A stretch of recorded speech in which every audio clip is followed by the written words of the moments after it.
Marburg ni indwara ikomeye kandi ishobora guhitana ubuzima bw'uyirwaye. Iterwa na virusi nayo yitwa Marburg. Yagaragaye bwa mbere mu mujyi wa Marburg mu gihugu cy'Ubudage ahagana mu mwaka w'1967. Minisiteri y'Ubuzima ivuga ko umuntu wa mbere yagaragayeho virusi ya Marburg mu Rwanda ku itariki 27 z'ukwezi gushize kwa 9. Virusi ya Marburg yandura binyuze mu gukora ku matembabuzi cyangwa amaraso by'umuntu yirwaye, cyangwa se binyuze ku gukora ku bintu n'ahantu ayo matembabuzi yageze. Umuntu wanduye Marburg ariko akaba atagaragaza ibimenyetso ntabwo aba afite ibyago byinshi byo kwanduza. Virusi ya Marburg ishobora kuguma ku bikoresho byakoreshejwe n'uyirwaye cyangwa ahandi hantu ikahamara igihe kiri hagati y'iminsi 4 n'iminsi 5. Mu gihe agapfukamunwa n'uturindantoki bishobora gufasha mu gukumira indwara zitandukanye, Minisiteri y'Ubuzima ishimangira ko ibi bikoresho byombi atari ngombwa mu gukumira ubwandu bwa Marburg.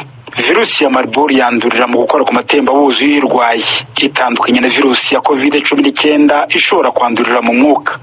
Iyi ndwara ya Marburg yica uwayanduye ku kigero cya 50%, ariko mu byorezo by'indwara biheruka kugaragara yahitanye abayanduye ku kigero kiri hagati ya 24% na 90%. Kugana ivuriro mu maguru mashya ngo byongera cyane amahirwe yo gukira. Ibimenyetso by'ibanze bya Marburg birasa n'iby'izindi ndwara nka malaria, tifoyide, mugiga n'izindi ndwara zitera umuriro mwinshi.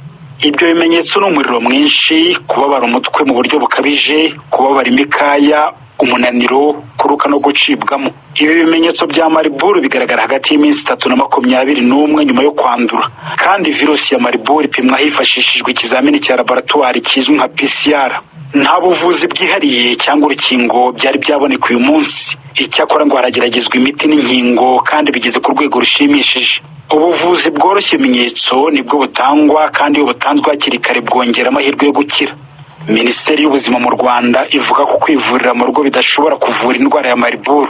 Mu gihe habayeho kugaragaza ibimenyetso, ni ngombwa ko umuntu yihutira ku ivuriro riri hafi cyangwa agahamagara umurongo wa Minisiteri y'Ubuzima 114 kugira ngo ahabwe ubufasha. Bisobanurwa ko abakozi bo kwa muganga abagira aho bahurira n'umubiri w'uwitabye Imana azize Marburg mu gihe cyo gushyingura, cyangwa bafite aho bahurira n'umuntu warwaye Marburg kandi wagaragaje ibimenyetso ari bo bafite ibyago byinshi byo kwandura iyi ndwara.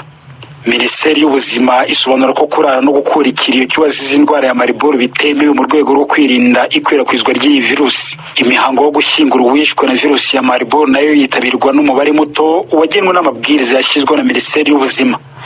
Imihango yo gusezera no gusabira uwishwe n'iyi ndwara iterwa na virusi ya Marburg nayo ntiyemewe mu ngo, mu nsengero no mu misigiti. Izajya ibera ahagenwe n'ibitaro cyangwa amavuriro, kandi yitabirwa n'abantu bake. Mu gihe hari uwitabiriye imihango yo gushyingura, ni ingenzi ko akaraba intoki akoresheje amazi meza n'isabune mbere na nyuma yo gushyingura.